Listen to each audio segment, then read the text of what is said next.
All right, so this guy is my really big, or used to be, Nepenthes maxima crossed with Aristolochloides. I love this plant so much. It's got these gorgeous pictures here. They're like tubby. You can see when the plant got stressed out, mealybugs. I had a few of them when I left, and I thought I zapped them all with rubbing alcohol, but they got carried in somehow, probably on a plant I rescued. And parasites like this, if you find one or two, no biggie. What I do is I take a Q-tip and I dump it, or I dunk it in rubbing alcohol, and then you can just zap them off. And so my plants were doing absolutely fine when I left, but while I was gone, this plant has recovered quite nicely in the hour that I was in the shower with the other plants, though. Anyway, in the 2 weeks that I was gone, and it dried up a lot, way more than it should have. This thing used to climb, and you can see that the pitchers are so heavy that when the leaves got dry, they just pulled them all down and back, see? So now I could put this back and it'll look really weird because these leaves are now permanently bent down because the leaf got too weak to hold up these pitchers. Or I can do what I've been wanting to do for a while and take cuttings from it. It's kind of a rare cross, and I want to share it with people. So now is the time to turn minor disaster into something new.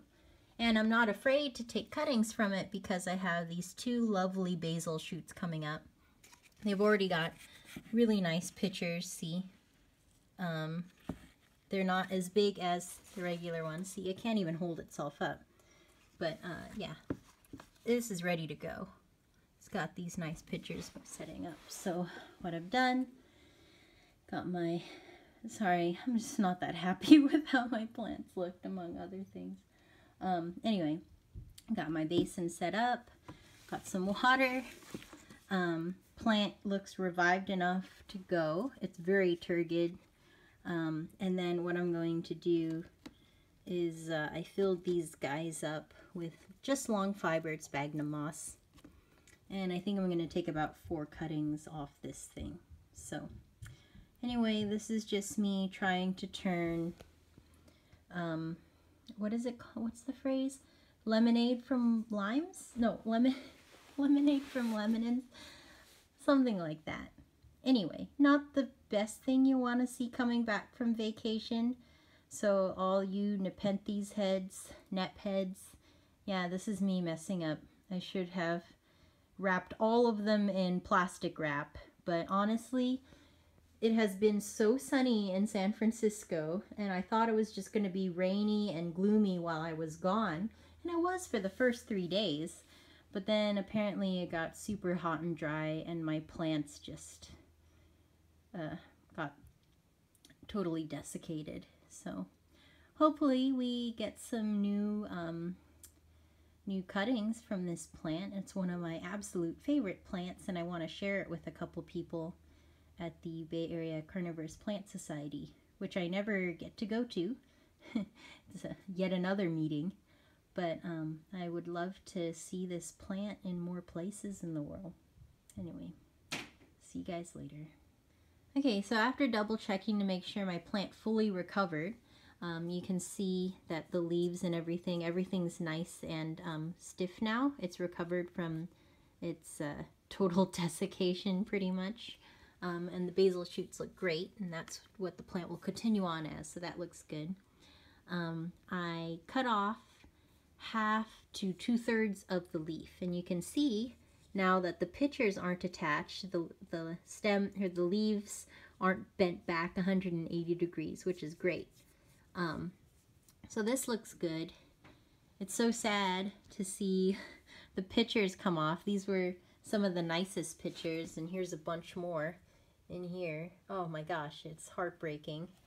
But anyway, this is such a cool cross. Nepenthes Maxima aristolochoides. Like it has the hump back, the slight hump of the aristolochoides, and it has the color and vigor of Maxima.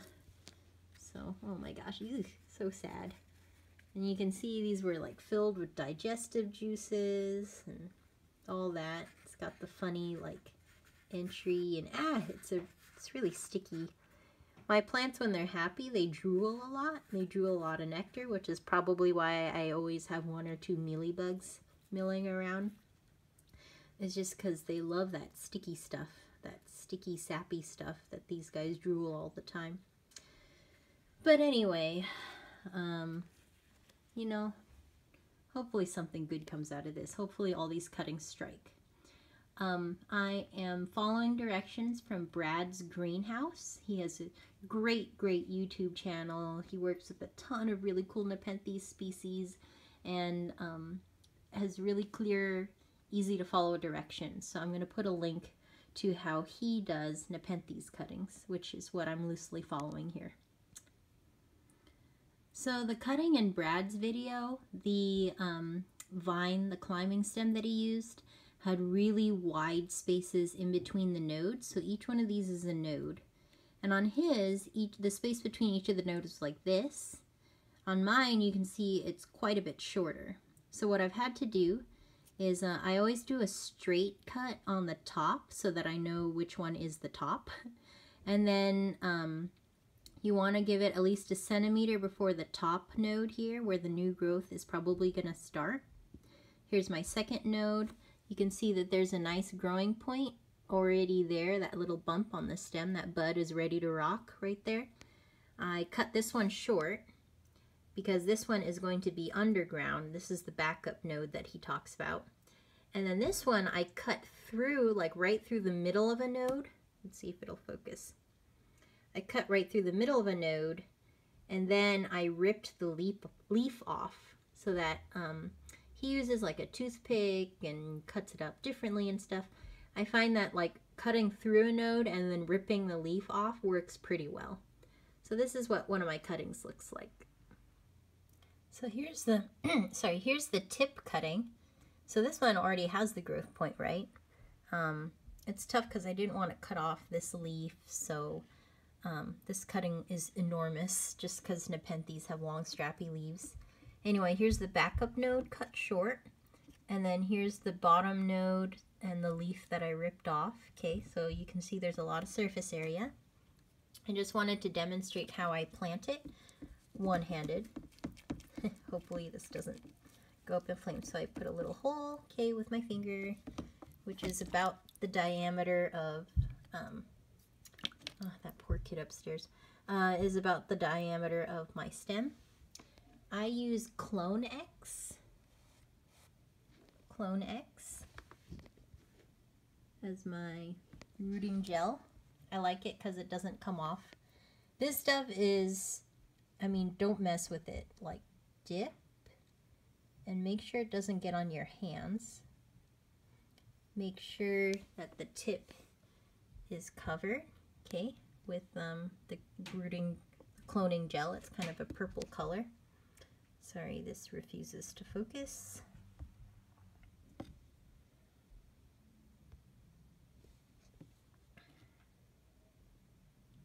Okay, anyway. And then I insert it into the media. I made sure that the that extra growth tip is underneath, okay? It's underneath the surface, and just push it in. There you go, perfect. I was preparing the last cutting, and I realized that there's a fly floating in the water, no doubt from one of the pitchers. So yeah, these guys are effective against house flies. Alright, the sun is setting. I've done what I can to rehabilitate my plants. And yeah, I can further tell that it was much sunnier than I thought it would be while I was gone, because this plant is turning all sorts of maroon color, which they only do under pretty high light, which is beautiful in the San Francisco sunset. Hello. but was pretty detrimental to a lot of my plants. So my poor Maxima over here, I had to cut off all its pitchers. Yeah, except for these two. And I'm still debating whether I should cut them off. But anyway, just wanted to show you guys how to wrap a big plant in a plastic bag when you can't fit the whole plant in. I just have it sitting in a tray, and then it's in there. This is after sitting 2 hours in the bathtub, so hopefully this helps it recover here. Some good news is I had my first bloom off this Pinguicula, and my first blooms from this little Sandersoni, Utricularia Sandersoni, so it's nicknamed the bunny rabbit, which is why, because of those two cute ears. So that's nice. And my cephalotus did really well while it was gone. That's the biggest picture I've had yet. And these mini plants are doing great. So these are just adorable. I love these. I was surprised that they weren't completely shriveled up like everything else because they're such tiny pots. Jacquelinie still, getting over shock from being shipped here, but now I'm just going to keep the top open on this bag. This plant, my poor Ventricosa hamata, I had to cut off all the pitchers except for this one, and I only cut off the top so that I can still draw fluid from the bottom, but the foliage came back nicely. This plant is gonna be great. It looks really good after taking off the climbing stem. That entire climbing stem took only 3 months to grow. So this is one of my fastest growing plants. So this one will bounce back immediately, I'm sure. And it's already got nice pictures on these little baby plants. Here are the 4 cuttings. And what I've got them on is like a tray, a 2-inch tray with rocks. And then I have just a regular plastic bag over the top to keep the humidity up while they root in the next couple weeks. This plant was so dry, my Miranda was so dry that it wasn't even on the shelf anymore. It had toppled over, it was on the floor because this one pitcher was so heavy that it dragged the entire plant over. So I'm gonna have to do something new with this thing. I'm gonna have to like repot it into a heavier pot or stake it or something. But anyway, and of course my succulent did really well, my Stapelia. So anyway, that's the saga of what happens whenever you don't have your plants taken care of over the vacation. But other than that, they did really well.